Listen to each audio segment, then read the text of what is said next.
From a controversial new matcha to Kagoshima finally getting the #1 throne since record-taking has begun in 1959, to finally discussing the ins and outs of this matcha shortage, if it's actually real or not. Welcome to Senchahouse News. We'll be discussing the recent events of the Japanese green tea world and more. Now, let's get into it.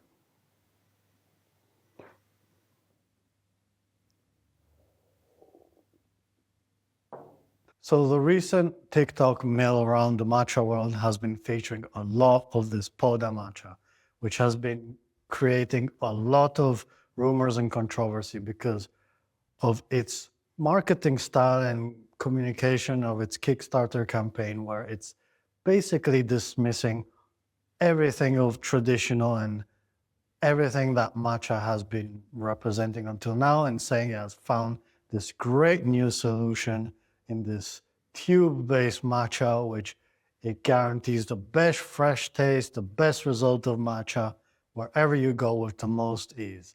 Now, we're always great supporters of innovation in the green tea world, and we urge people to keep on innovating. But there are certain things which still are hard to believe, mainly because if you look at this Poda matcha here, the gel, it isn't convincing. You've probably seen by now, if you know about matcha, that the color has to be vibrant. The product in itself is good when it's fresh. So how does a tube-based substance create the perfect fresh matcha? Especially because a winning argument of matcha is its freshness and its healthiness. But to think that when you try to make it into a tube-based product, you're going to have to put some chemicals in it, especially to make it last on the shelf. So now, considering this is still a Kickstarter campaign, it's not an officially launched product, we'll soon see if this follows through and actually becomes a product, if he's just bluffing it, being able to launch, just getting some attention. But whether it becomes true or not, he got some attention through this controversy. If he does get this product out, we'll be here waiting and we'll be testing. So, speaking about fresh and quality matcha, Kagoshima has actually risen finally this year to the #1 spot in Japan's top tea producing region charts. Now, record-taking of this statistics of which region in Japan has been the highest in output tea production began in 1959, and Shizuoka has always been #1 since this record-taking has begun. So this is a very big historical moment. There are many factors that have led to this. I mean, if we look at the statistics, it has produced 27,000 tons of tea last year, rising by 3%. And Shizuoka has actually dropped to 25,800 tons, actually dropping by 5% in output volume. Now, there are many different factors that have contributed to this. One of the main ones, which is Shizuoka, is weather adverse terrain. And the terrain is very hilly. It's got farmers will take care of small patches, so it's not favorable to, let's call it, industrialization of harvesting, which makes it difficult for tea farmers to scale their business. And because of that, Shizuoka farmers are actually having trouble finding successors, and the land in which tea is produced has actually decreased by 30% recently in the Shizuoka area. Well, Kagoshima is a different story, where the climate is much more favorable because of its warmth to tea cultivation. It has a vast range of types of terrains, a lot of flat lands, some hilly lands, so there's a different type of variables that can happen. The terrain is actually favorable to industrialization and new technologies coming in. In fact, the farmers are much younger and there's much more energy towards the tea production and growth happening in that region. This passing of Kagoshima was actually something that was close in the last 2-3 years, so we were only waiting this to happen. Now, Shizuoka, will it shift and just not look towards output and try to focus on quality like maybe the Kyoto and the Uji regions have always been doing? Or will they try to fight back to Kagoshima to get the output numbers? One thing is sure, Kagoshima has become number one in terms of output, but also in terms of innovation and quality.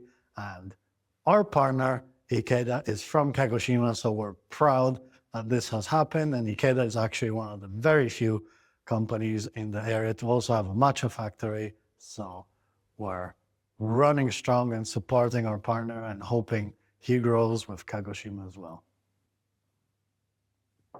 Now, our partner Ikeda is actually one of the very few producers in the Kagoshima region to have a matcha factory. And this brings us to our next topic, which is the matcha shortage. How real is it? You can see there's some important news has reporting that there is actually a matcha shortage, and the demand is real. If you look at the market stats, only matcha's market is valued at $2.8 billion right now, and it's expected to grow to $5 billion in 2028. So that's a big, steep jump. The research I've did personally is a bit different because it seems to be more perceived in the US, and mainly because from my understanding, the US sources matcha generally in two main different ways. The first is from private labels created by influential content creators or businesses. These, however, source their matcha from a distributor, which in turn sources from different producers in Japan. So the producers may put a block on how much the distributor can order, and they order big volumes, and so the distributor may not have enough matcha to go around for the private labels. The second way I've seen them source is to follow the social media trends, and when they go to Japan themselves, buy a lot of, as much matcha they can in bulk. And when they go to Kyoto and Uji and they look for the two main matcha brands, which are Ippodo and Marukyu Koyamen, which are trending on social media, they won't find too much of it because these brands have actually limited the amount of tea and matcha an individual customer can buy. So one customer can only buy a certain amount, sometimes even just one can of matcha. This is actually something real because in these tourist-filled areas, the shops and the official stores won't have that much supply. Let's call it a real shortage, meaning that the shops don't have enough stock to go around. So they obviously want to be able to sell and keep product in stock. So they'll either raise prices or limit the amount of tea one single customer can buy so they can have stock for a longer run.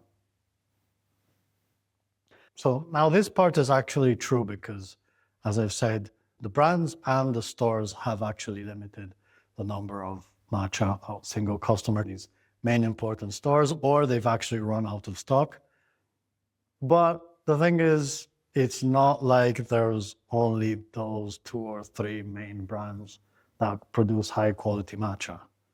There's a lot more, and they're not necessarily sold in those areas or in those stores.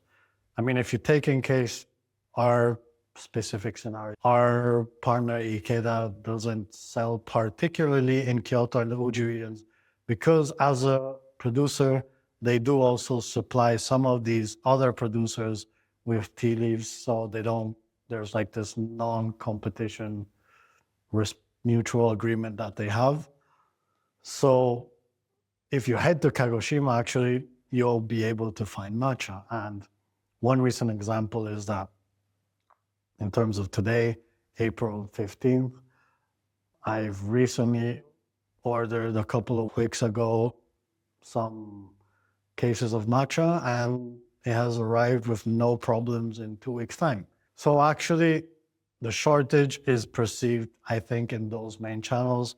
Even when you look to European fast sits, and if you look online or if you look to us specifically, I just recently, a couple of batches of matcha, they've arrived without any problems or any delays. And our partner has said they have seen an increase, and they've had to, pick and choose and be selective about who to supply, but nothing too drastic in terms of not being able to have matcha to go around for everybody. However, I think there's still a long way to go in terms of exhausting all of the resources Japan has in terms of matcha production, because there's still a lot of lack of knowledge in terms of, I mean, I can't fault whoever's trying to import or export from Japan, because maybe a lot of producers are local, a lot of producers maybe don't know the language, and so it's not easy to, contact and be able to, buy and arrange the whole ordeal. And it's limited to, maybe businesses who are already operating and importing and exporting. So I think once people get on to learning more about who is actually producing high quality matcha and who's more available, they'll realize that there's more supply to go around. And in the meanwhile, if you don't know where to find matcha, just pop by Senchahouse and we'll always have some supply for it. So this concludes this edition of Senchahouse News. Thank you for following. And if you have any questions, feedbacks, or anything you may want to know more of, leave a comment and we'll be happy to answer directly or covered in the next edition. Thank you very much and see you at the next one.